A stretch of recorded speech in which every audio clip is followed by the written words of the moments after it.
Some men have thousands of reasons why they cannot do what they want to, when all they need is one reason why they can. A quote by the great modern pioneer, Martha Graham. When I was 2 years old, I was enrolled into my first dance class. And it started just kind of for fun. It wasn't anything serious. And then at the age of 14, I fully decided, I fell in love, and this is what I wanted to do for the rest of my life. Which is a scary thing to decide at 14 years old. You have to consider education. How am I going to get to where I want to be? Am I going to travel? Am I going to stay home? So even after being told 1,000 reasons why I shouldn't go into this career field, or it's too competitive, there's not enough money in it, and it's too expensive to get started, I have one reason why I can. And it's because I want to fully pursue my passion. And I'm willing to take that risk to pursue my passion. So today I'll be sharing with you some key information about my future career. I'm going to provide you with some background information on how dance kind of came to the United States. I'm going to share with you information that I received from an interview with Jennifer Cothran, a studio owner in Baton Rouge. And I'm going to talk with you briefly about the future of this career and the different paths that you can take. So we'll start with the background of dance coming to the United States. So jazz dance was started as an African-American vernacular dance, and then in the 40s and 50s it kind of transformed into that swing dance that we're more familiar with.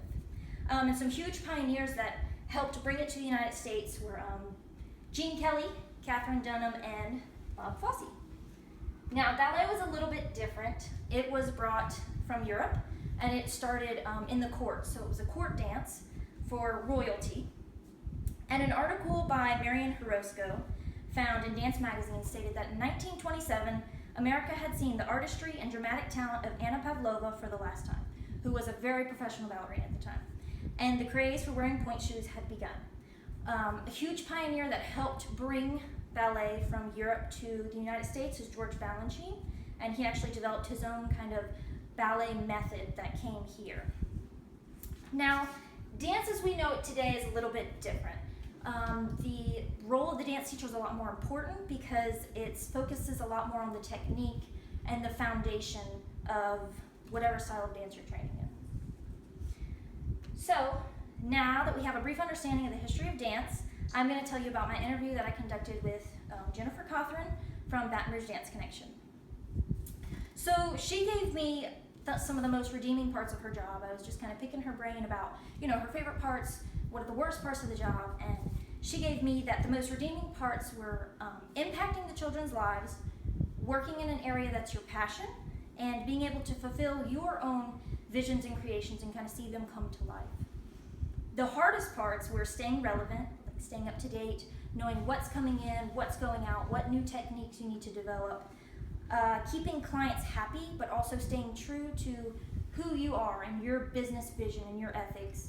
And then she said, without a doubt, the hardest part is having to dismiss a family from your business. She gave me some great advice that if I were to open my own dance studio, to stick to policies for everybody.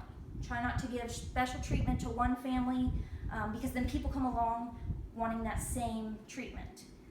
Find an area that's not heavily saturated, so find a place that has a demand or a need for a dance studio. And then lastly, have fair rules for your client, but also always keep the best interest in mind for your business.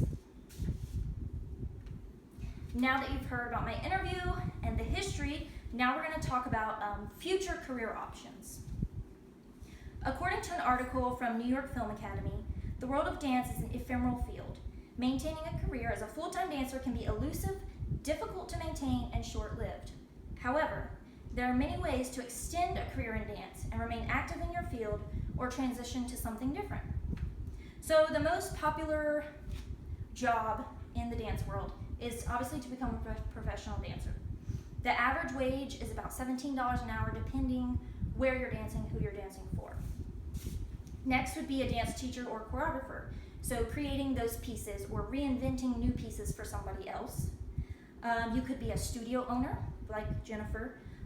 You could work for a cruise line, which pays about $2,000 a month for a 6-month contract. And that's really cool because you get to go all across the world on this cruise ship. And then finally, you could go into the pathway of becoming a dance competition judge. So with that, you would be able to travel around with this competition, judging for them, and they will pay for travel expenses. You get to travel the world and meet a whole bunch of new people. So in conclusion, I'm going to give you a brief summary of what we've talked about. We have looked at the history of dance, where jazz came from, where ballet came from, and how it's a little bit different today. It's a lot more technical. My interview with Jennifer Cawthorn, I got some great beneficial advice for, if I wanted to pursue my own dance studio. And then the different career fields that I potentially could go into. So even after conducting all of this research, having an interview, looking at salaries, education pathways, I still have overwhelming confidence that this is what I want to do. So I plan to graduate with my bachelor's degree and then hopefully try out for a professional dance company or tour with a professional dance company. And I will finish with a quote from a dance choreographer, Pascal Rolt. Dance is a very intuitive art form that everybody understands on a personal level. Dance is something you already know even if you think you don't. Look in the street or in a schoolyard and you will know right away if a person is sad or happy by the way they hold themselves and by the way that they walk.